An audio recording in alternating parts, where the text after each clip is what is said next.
All right, good day, ladies and gentlemen. My name is David Gold, as you all know. And I welcome to Kokwe Radio and Television Station where they're giving out back to back as the hot. As the suburb, we're giving out this update on a daily basis. All right, still on this matter, finally, Peter Obi and Datti Ahmed has finally come out to give a press statement. They don't talk their mind about the judgment of the court. Since they don't give judgment for the past how many weeks, they haven't said anything, and the country and the people, their supporter and other people are being scared that what might be the reason why Peter Obi and Dr. Datti has not said anything on this note. All right, finally, they don't finally interview Mr. Dr. Datti Ahmed on Arise TV on how he feel. He don't talk a mind. So he talk say Bola Ahmed is not his president. Despite the fact say he and his political friends like they're in the system together, you know. Say but whenever that see him, he will not hesitate to still call him a certificate forger, and he will call him a money laundering, also a drug dealer. Make una hear and take talk this thing. He talk to the yesterday pain and well. Make una see in reaction. Also, he said they will never change their visions. They will never give up. That even though the Supreme Court has given a final judgment, which they agree on based on the fact that there is no any other way for them to go, that but still yet, they will never accept the judgment of the Supreme Court. Really nice to see you again. Yeah. Now, a fairly determined speech there by Peter Obi today. What was the point of it?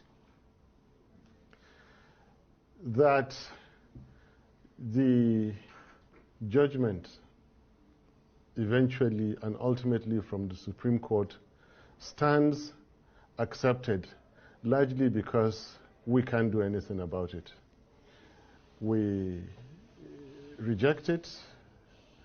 We disagree with it, and we cannot accept it, but it stands accepted because there is nothing we can do. That is the end of the road for Excellency Peter Obi and myself as candidates. But I think as this interview progresses, I will be able to tell you another point of view. And if I may just begin now, I'm not here to tell Nigerians that oil was discovered and we forgot about agriculture, or that there is unemployment leading to insecurity. I'm here to, for the sake of my country, say things that matter. I'm not here to regurgitate. I'm here to rescue Nigeria. Well, let's move methodically in that regard, because before the swearing in of President Tinubu on May the 29th, I mean, to give this a bit of historical context, you were emphatic and clear and almost urgent in your call for Mr. Tinubu not to be sworn in. What were your fears and concerns? Because he's obviously been sworn in and the world hasn't come to an end, has it? Nigeria may come to an end if the world doesn't come to an end. But very valid question. I feared for Tinubu himself, for himself, from himself. I feared for the reputation of Nigeria. You see, the international profile of global leaders has risen astronomically, to the extent that royals even discipline their own. Look at the profiles of gentlemen like Xi Jinping of China, all across the world.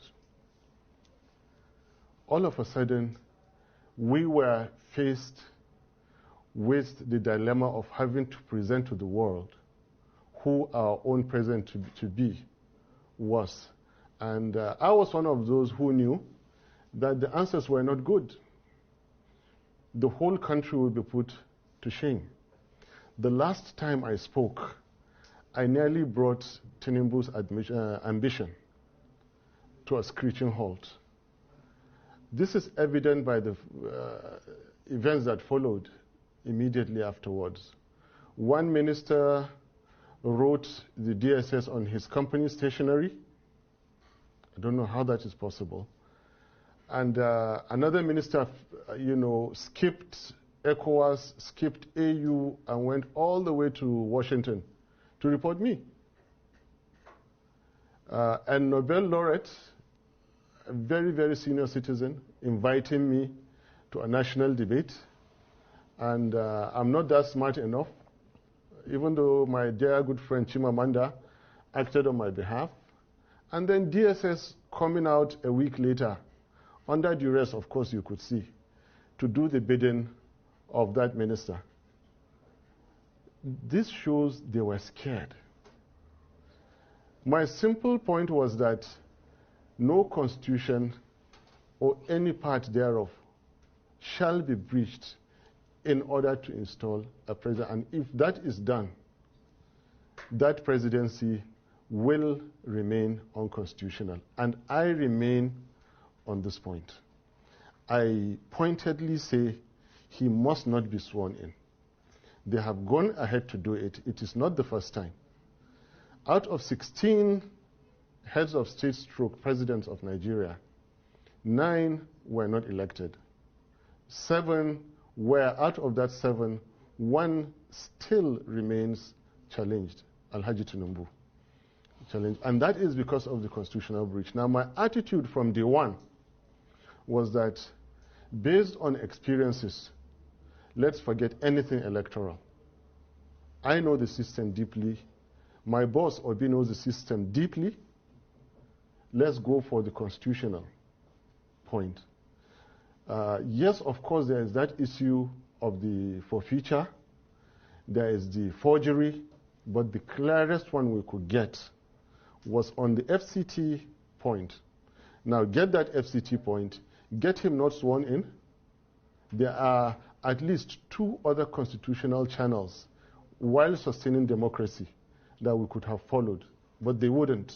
Right. Well, in that regard, it must have been another aftershock for you then, because both the Election Petitions Tribunal and the Supreme Court have affirmed President Tinubu's victory. I wonder to what extent that has left you personally, politically shaken and unsure of the ground. Point of correction. You're talking about. Point of correction. And this is where I respectfully differ. And it is within my fundamental human rights and constitutional rights to differ. The petition court and the Supreme Court, please quote me on this, did not actually affirm the success of Tinubu's presidency. They upheld the unconstitutionality of that election. And they are happy for it to remain so. And they have the power. Nobody can do anything about it. That is why we said it is an unreasonable show of force. If there was something we could do, we would stop it. But we are law-abiding citizens. That is why I'm here sitting with you today and still complaining. I was not shaken one bit. I will never be shaken by certificate forgery, by forfeited money over narcotics. I will never be shaken by IREV switched off in the middle of the game when they saw us winning. Labour Party won 2023 presidential elections. No doubt about it. They are cheats, they are bullies, and they have taken full advantage of the situation in Nigeria. When you ask me what is the situation in Nigeria, I will go ahead and tell you some fundamental things that say why we are in this situation today. Right. Can I go ahead? Yeah, but let me ask you this, yes. Because you're making the point, the points you're making, obviously, as you said, it's your right to air your sort of yes. assessment. But we are now unquestionably in the Tinubu era.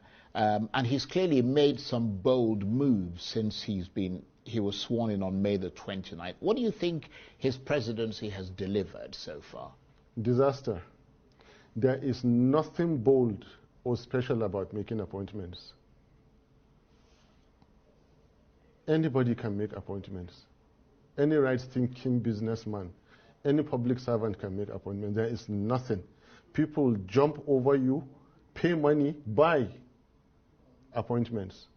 Most of the appointments you see are well, that's paid an for. allegation we can't substantiate, of course. Anyway, what I'm saying, there is nothing about making appointments. You should be talking about the Naira has fallen down to 1,250. You should be speaking about 26 Nigerian soldiers that were killed in neighboring Niger State. Something that has never happened in all Nigerian military missions throughout Africa. Nigerian military are dreaded because they are good, they are professional, yet in our backyard they kill our soldiers under Tinubu. What is bold in having your soldiers being killed? To rub it in, they followed with killing another 8 soldiers. To rub it in, villages, almost on daily basis, that is the news, everywhere in Nigeria. This man has delivered nothing and is poised to deliver nothing. Well, they have not moved an inch Nigeria from consumption and waste to production, and they will not do it.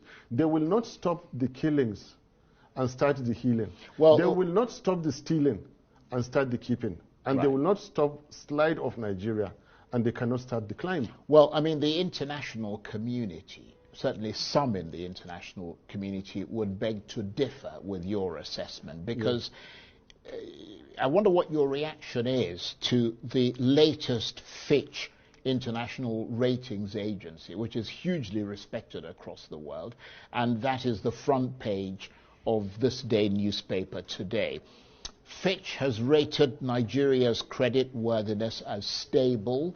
It's given it a B-. I mean, surely that suggests that international confidence, and it did actually say that, in the Tinubu government is growing. Well, can I just make the point? Even though, in fairness to some of the points that you're making, according to Fitch, that rating is constrained by what they described as weak governance, low non-oil revenue, security challenges, which you talked about, high inflation, low forex reserves, and weakness in the exchange rate framework.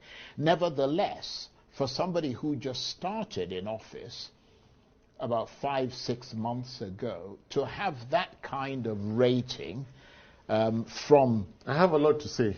Yeah, go ahead. To have that kind of rating is pretty impressive, isn't it? Charles, it would have been more productive if you listen to Nigerians on the streets. More productive if you go into the villages and find out from those whose families are abducted.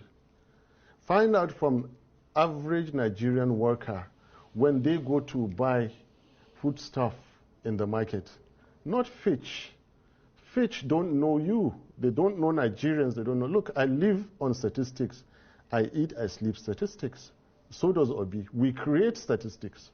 Yeah, really. But Fitch are the people who give... Are you forgetting... Who impress the international community to bring their investment into this country? Are you forgetting the likes of Fitch and those rating agencies are those who were largely responsible for the 2008-9 financial crisis? But look, let's not go into those lines. Let's come back to Nigeria. All I'm telling you, you're looking the wrong way. If you want to know what's happening in Nigeria, come to us in Nigeria and don't read those statistics because they are misleading. They always speak about growth. It's not growth actually that matters, those figures that give you, because there is nothing as misleading as far as welfare is concerned as growth. The stethoscope you use in measuring the heartbeat of an elephant, for example, China, cannot be the same one you use to measure the heartbeat of a rat. Smaller countries, I won't call any country a rat. Do you understand? Leave that aside. Let's come back to Nigeria and speak about what is happening in our streets, in our villages, in our markets. These people have not done any bold step. The only bold thing they did was to shut down IREV. The only bold thing they did was to misapply force on the weak Nigerian institutions that we have. Now, ask this question. For someone that has been playing God, in quotes, for such a long time like Alhaji Tinubu, and it is time for a mortal, like maybe Obi, or somebody to put him in his right place. For someone who has wielded so much power in a country like Nigeria, where is that power in the last 6 months for them to apply in our welfare and our security? They cannot do it. They are in power for themselves, for their ego, for their wealth, for their comfort, for their own considerations, not for Nigeria. We are pained about every soul that is killed, that is abducted and killed. We are pained by every naira that is paid as ransom. And we are committed to stopping that. And stopping we will. And I'm telling you, give these people... as a member of the opposition? Stopping we will whenever we get the power to do this. So between now... let me finish. Mm-hmm. Where is the power? The same kind of power they used in getting Mahmoud Yakubu 4 a.m. to declare them against the provisions of the Constitution. Where is that power? To prop up the exchange rate of Naira, to stop the killings. They don't have it and they will not do it. Well, you did say that you wanted to move forward because obviously we've established the fact that the election is over. You have grievances against the results, but he's been affirmed by the Supreme Court. You said methodical. Let's now be methodical. What I want to tell you is that the big picture, we say democracy is government. Well, let me just go. Democracy is not government of the people, for the people, by the people. Democracy is government of the people who have earned their rights, for the people who can protect their constitution, by the people who can exercise civil liberties. So given what when they say people, what kind of people? The people who will fold their arms while their constitution is violated, then democracy is not for you. I have said it. It belongs to only those who can practice it with due respect. So just hold on. Right. I was going to ask you what your assessment of the state of democracy is in Nigeria, given what you just said. It is poor. The people have to wake up to the challenges. For a people that are ready to accept anything, then anything will happen to them. Again, in quotes. You see, a fraction of 1% difference in a political DNA of a society can spell the difference between servitude and freedom. Last year you saw it. Indian farmers sat in a location for 1 year because of one obnoxious government policy until Indian government reversed it. Before the war in Israel, Israelis were in the street for 16 weeks, counting. You can count so many other countries. Nigerians are not yet ready to do this. As I'm speaking to you, the likes of my former friend who would say it's treason, is all that, I am educating Nigerians. Rise up for your rights. No justice of Supreme Court will give you democracy. Yeah, you have to go out. But they're not going to be able to reverse that, are they? They will. I mean, they Nigerians, can't. This Constitutionally, is, no. Constitution and legal. And this is where I differ. With all modesty, Okay? I don't mind being alone on this, but I know I'm not breaking any law, and I have never had a criminal record. So what are you But actually calling on the finish. people to do? I'm trying to understand what you're saying. I'm getting to that. Sure. I'm Just saying, that we're running out of time. So I'm saying that, and again, this is instructive. I'm saying that we, the people that stood to form the Nigerian Constitution today, it is not over. For we, the people, power is that which remains standing when there is nothing to oppose it. A leader is he who remains followed when there is nobody to challenge. Authority is that which is implemented when there is nothing to stop it. They have the leaders in place now with wielding authority with political power. But power and sovereignty belongs to the Nigerian people, we the people, on whose behalf an elected government is exercising that authority. Now, where the people are dissatisfied with the rulings of their courts, they own Nigeria. Alhaji Tinubu does not own Nigeria. Peter Obi does not own Nigeria. Yeah, but the Nigerians on the streets own Nigeria. But the and APC, listen, I'm getting to the point. The APC would argue that you don't own Nigeria either. That you have a portion of the electorate that voted for you. I'm not telling you it is not over. I'm telling you it is not over. For Peter Obi and me, it is over. For we, the people, the Nigerian people, at any point in time, they can take back Nigeria. Especially where their constitution has been violated. Especially where all that the Supreme Court ended up doing was to sustain the unconstitutionality of a certain election. Let me come in here, because between now and 2027, which is when the next presidential election is due, how do you think things will play out? And what role do you see yourself and Peter Obi and the Labour Party playing in that? When the Nigerian people rise to defend their constitution, anything can happen. And well, that sounds quite a bit worryingly frightening. Look, we are in a worryingly frightening situation. I told you I'm not here to repeat what you've been hearing. And I was prepared to come here. I have never had a criminal record. I love my peace. And I'm repeating that when the Nigerian people decide, Nigeria is theirs for the taking. And any fraudulently elected government, is fair game for them.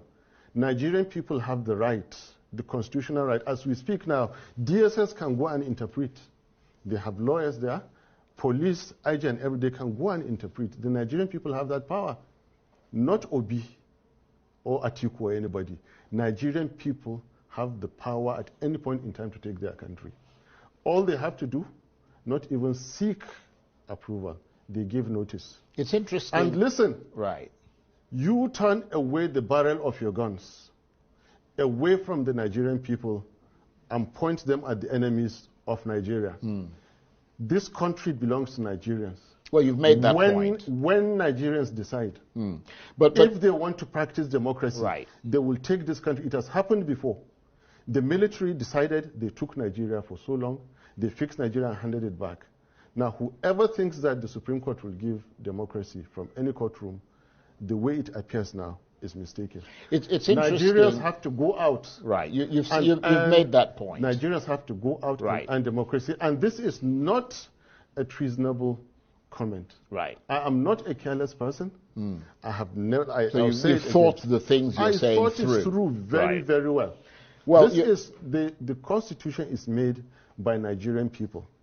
The Supreme Court is a sub of one chapter that the Nigerian people constitutionally came out that we the people, and the same constitution says that no person or groups of persons shall take over the governance of Nigeria or any part thereof except as prescribed by this constitution. And go and read the Constitution of Nigeria. The serving Alhaji Tinubu Malam Shetima government breaches the Nigerian Constitution. Right. Okay. Can I come in here for a minute? Yes. Because you mentioned Kashim Shettima. Yes. Your brother, the spokesman of the Northern Elders Forum, Hakeem Baba Ahmed, is of course now serving as a special advisor on political matters to the Vice President Kashim Shettima, which means that he might have to help Mr. Shettima to devise a strategy for dealing with political opponents such as yourself, his brother. Does that rub you up the wrong way, given all the things you've just said about that government? Your own brother is now working for them? Charles, I am after the government. I'm not after appointment. I am after the president and the vice president who were fraudulently elected, unconstitutionally elected. I cannot come down to speak about any appointment. He is by far my senior brother, so there's no way to say he's an adult or he has his own rights or his own life to live. Our politics are completely detached. And in fact, it is his boss I know, not him. And his boss, since you brought this question, he is not exactly a responsible gentleman. With all the things they've been doing, now you brought up this issue, I didn't want to talk about it. You see, they attempted something on my safety, on my security, and I was able to find out 10 minutes to time. And God so kind, I was able to avoid. They tried to get me into one of those yellow houses down the road, get people to come and arrest me there, and use that to rig the judgment.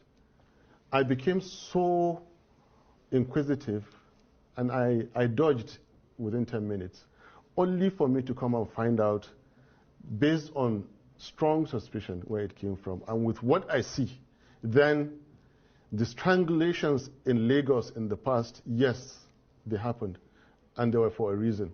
The people gunned down in Borno State, it happened, and yes, it was for a reason. I think Peter Obi and myself have been lucky to have stood today to give that press conference. So the least, taking my senior brother to give him an appointment, is the least of my worries. I am not worried about any appointment. Right. Well, let me bring in another. If he likes, he can go and take the entire Baba Ahmeds and give them ministers. I don't mind. Well, let me try. I will still. You still stand by the things you say. It is an unconstitutionally which is Supreme impressive Court that you stand firmly by your yes, beliefs. Yes. But you were called fascist by the Nobel laureate Professor Wole Soyinka because you and Peter Obi claimed you had won the election. He used those words. He accused you of trying to force a lie on the Nigerian people. How much did that broadside affect you, coming from someone with such a stature as Wole Soyinka? Please, I respect him too much, and I have more important issues to discuss. Let's go to another question. Right, so you don't want to talk about it. I don't talk about okay. Soyinka. Come back to Shettima, and I'll talk about Shettima. Well, let me talk about something. A very irresponsible gentleman. Let me talk about something that is imminent. imminent. Be he the vice president or whatever that he is, I'm telling you that he has conducted himself in so many ways in these 6 months that demean the office of vice president, and I'm not happy about it, especially the way he's been treating our elder, Atiku Abubakar. For God's sake, Atiku Abubakar is getting to 80. He is by no measure of imagination Shettima's mate. How can Shettima come out and say that the Kanuris crack jokes with Fulanis, therefore he's going to retire him to Dubai or Morocco? And these are very personal issues. What kind of an irresponsible statement is that to make? Well, I am not privy to having said that. For him having I am, said and that. it is true. And obviously, the vice president's office. So what I'm saying is that leave Soyinka out. Yeah. Bring who matters to me, like Shettima. Bring Alhaji Tinubu. Look, even Tinubu, I have much respect for Tinubu. You heard Shawari criticizing me for me calling Tinubu uncle. I call him uncle. Where I said, you saw the picture that I went to greet him in the mosque, and they say that I went to plead. No, it's just respect. But the fact that I respect his age doesn't mean that I will not call him a drug dealer. Yeah, well, or a certificate forger. Well, I don't think you should call him those things. I will. Unless you have That is why I said do not evidence swear him in. Yeah, the evidence is there. Yeah, but can I just make the point that on Arise News, they have a right to reply to the things that you said. One of them will come tomorrow. And we're giving them that. One of them will come tomorrow. Let them come and say that. We're giving them that right. Let them come and say that he didn't forfeit $460,000. Well, let them come and say that the I want to tackle you. I want to bring up issues, and I don't mean to interrupt you. My apologies, but I want to deal with issues because we've got about 5 minutes or so left. I want to deal with issues that are upcoming because you did say at the outset you wanted to move forward.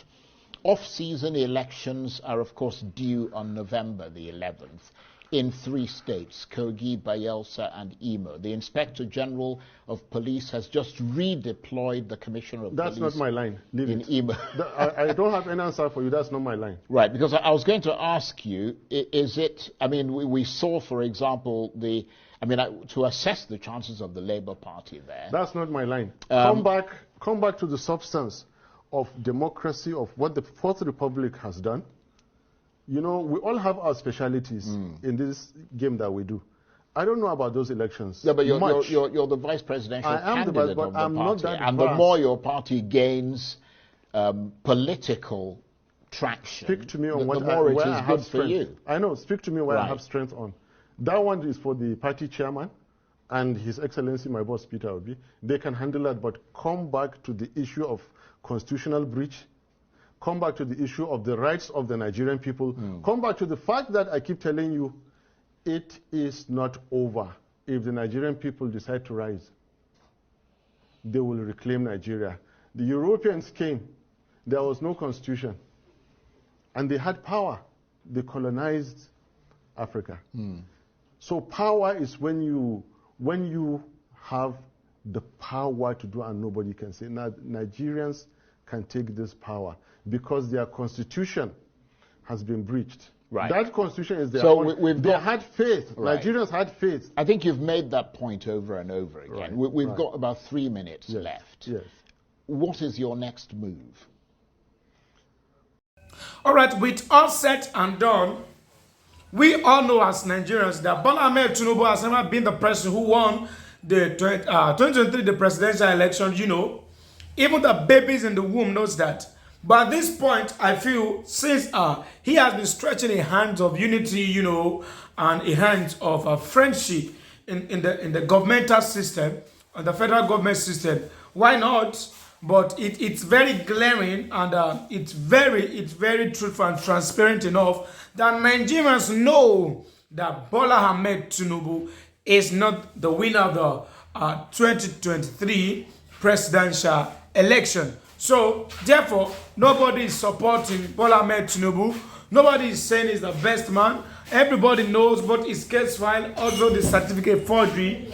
But nevertheless, we can see all come together as Nigerians and make Nigeria work again a better place to stay. All right, now here I go put you on my motto.